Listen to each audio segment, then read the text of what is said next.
Cat Pies. I'm Anikia, and you're watching What Happened on the Soaps. This is General Hospital Edition. Today is Monday, July the 18th, 2022.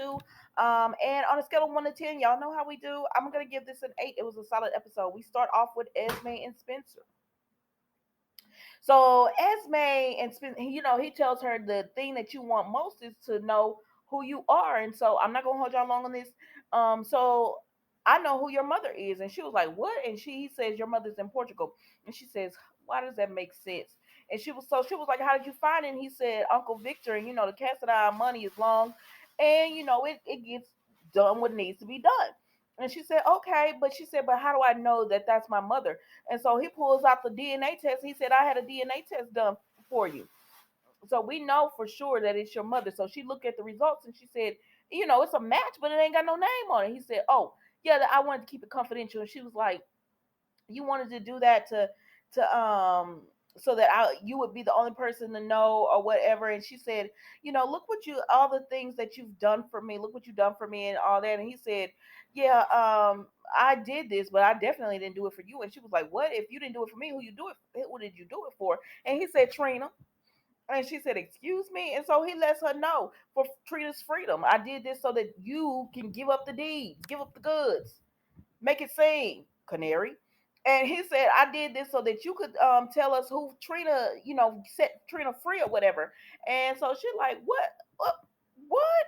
And so Spencer letting it all out that, "Yeah, yeah, I haven't been into you. I've just been playing you this whole time or whatever."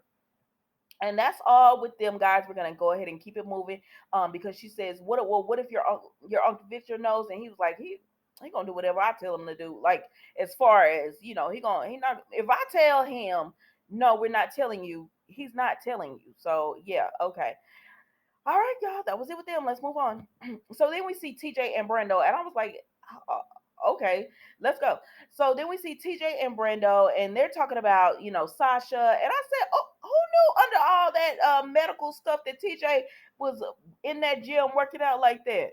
But anyways, Brando tells him about Sasha and how, he's a drug addict and how could he not see the signs. And TJ said, "Don't blame yourself and everything. You just got to be supportive of Sasha." And let's move on, because that's really all they was talking about, and it wasn't much. They just added them in, so that's a filler. So then we see Dante and Sonny speak, right? So Dante and Sonny are talking, and Sonny is like, Dante is like, "Well, you kind of whooping my behind in this rain. What's going on?" And he says, "No, I just got a lot on my mind." And then he starts to tell him about Nina and how Nina bought MetroCourt, because Dante already knew from Olivia that Carly had lost her half or whatever. He said, "But I thought y'all was gonna buy it for or whatever." He said, "Well, we tried to, but Nina had already bought it." He said, "Plus Carly turned us down." And he was like, "Yeah, that makes sense. Carly would be prideful." And he said, "Well, he said Nina bought it." And Dante was like, "Ooh," and she said, she told she told them that she bought it to help.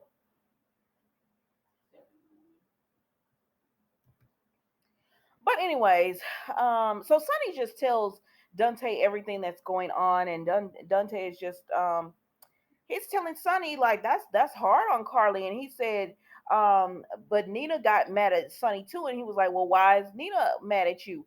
And he was like, "Because she says there's three people in this relationship. Because I could understand how Carly was feeling, so he got a little ticked off at Nina." And so Dante said, "Well, there are three people in this relationship, Nina and Carly." And so Sonny was like, "What do you mean by that?" Because Dante tells Sonny, "Well, Michael is supposed to be coming by." And Sonny was like, he was like, "Are you gonna leave?" And Sonny was like, "This my gym." This my gym. He not gonna run me out of my own gym now. And so, anyways, he just tells Sonny about Nina and Carly. He said, "Yeah, like, with you going missing," he was like, "I get it." He was like, understand what it's like to, those memories that you had and that feeling and everything that you had. You you're no longer that person. And so now that you're a different person, because Sonny didn't have his memory and everything, his feelings for Nina, he can't turn off. And now the decisions he's making, well, his original, his family they're just like, hey, that's different than who you used to be. So Dante gets it more than anyone possibly could. So it's nice for him and Sonny to just talk about that and talk through it. So anyways, then we see Michael shows up.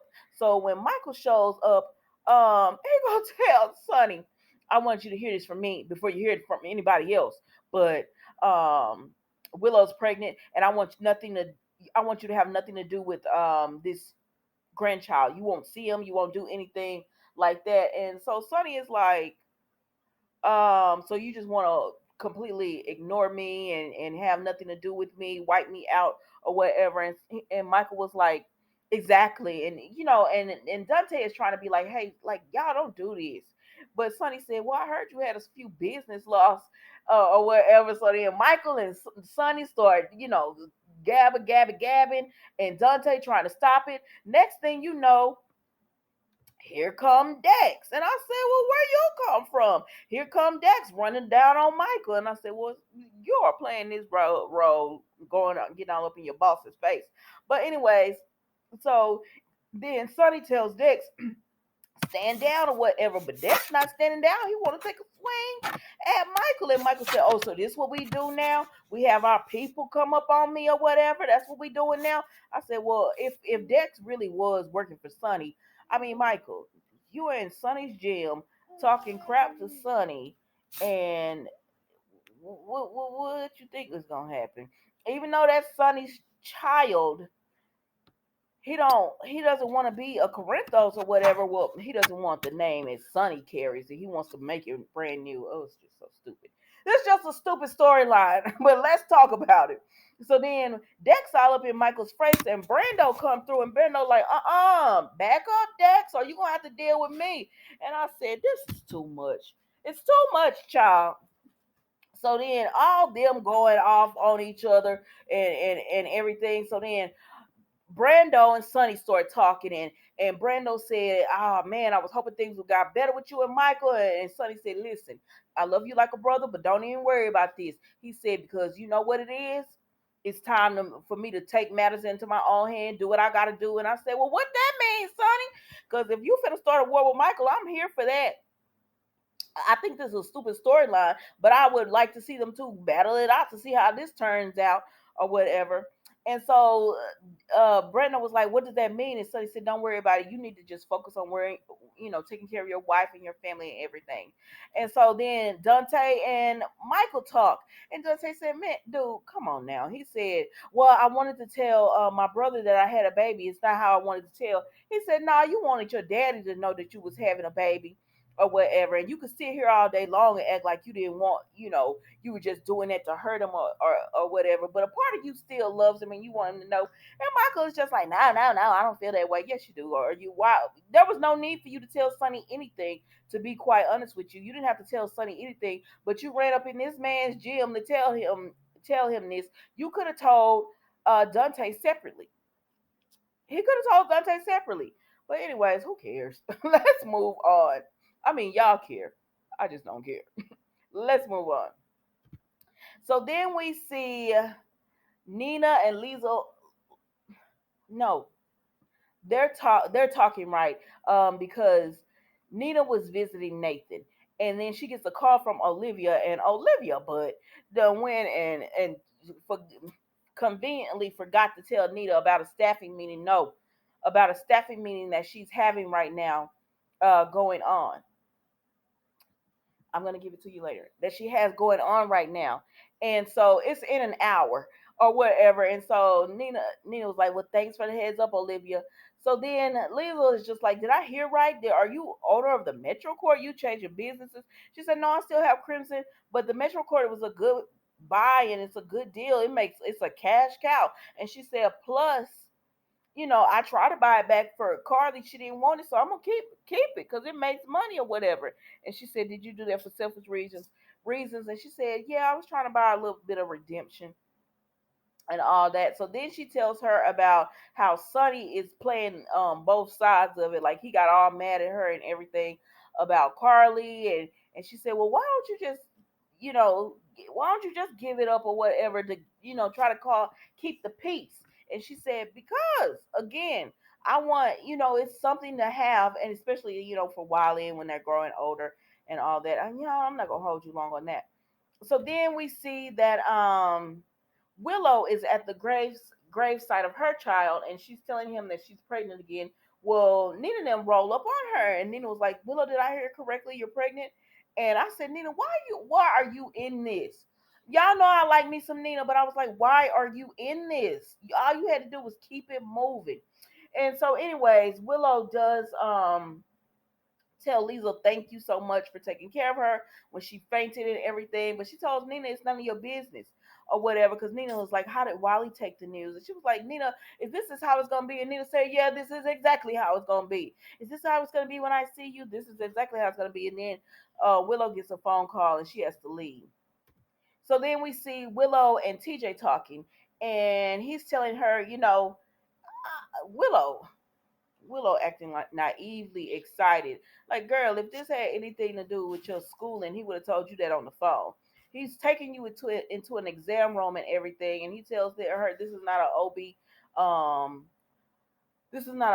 meeting. We're consultation. We are talking about your test results.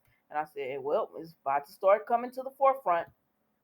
So then Trina's trial starts, and all of these people are there to support Trina. So they're all in the hallways having different conversations that or whatever. Carly is like, Esme is gonna regret that she ever messed with us. Diane is saying, Scott Baldwin got us together. I'm sorry, I didn't put Diane in there, but y'all know. Scott Baldwin got this. He did a heck of a job, and I'm gonna take this on home or whatever because I see holes in the prosecution's case. And then Taggart tells Trina, you know, excuse me, Taggart tells uh first of all, they got a new Taggart, but Curtis tells Portia they weren't able to get the information that they was wanting to get. But Cam, Trina, and Josh, they just support each other and are comforting each other. Ava gives Trina her necklace that she went back to Windermere and got, and so it's all love and support, comfort for Trina. So then they get on the stand. Now I don't know. I couldn't find a picture of the DA, so I had to get a picture of Molly because she's supposed to be running a second chair, right? And I was like, okay, where is she? But okay, whatever. But anyways, so Cam and Josh take the stand. Cam goes first, and Cam, they took a little hit because he had to tell the truth about him dating Trina or whatever. But then Diane came through and she cleaned that right on up, and it was all good. Now here go little Carly Jr. Y'all knew she was gonna do it. You knew she couldn't hold it. Little Carly Jr. get on the stand and she won't answer the questions directly, and she talking to the prosecutor, and the prosecutor said, "Can I put this as a hostile witness?" And the judge says yes. And so, but then the judge reminds her, this young lady is a victim, and remember that or whatever. But Joss is just she's Joss. She's being Joss, and she got them, you know, she's having to answer questions that, to be quite honest with you, I have forgot about. Like the fact that, was Trina there the whole time? She said, no, I never really saw Trina. I just heard her say she was going to sleep. She said, did you and Cameron stay in the house the whole time? She said, well, we went out to get fresh air, but Trina was asleep. She said, but you didn't see Trina sleep the whole time. You just assumed that or whatever. And she was like, yeah, whatever. It's not looking good with Josh's testimony. Diane gonna have to come clean this up because Jocelyn don't really she, she done fumbled the ball on this one, but it's okay. We know Diane is gonna clean it up, and we'll see how it goes from there. And guys, that was General Hospital today.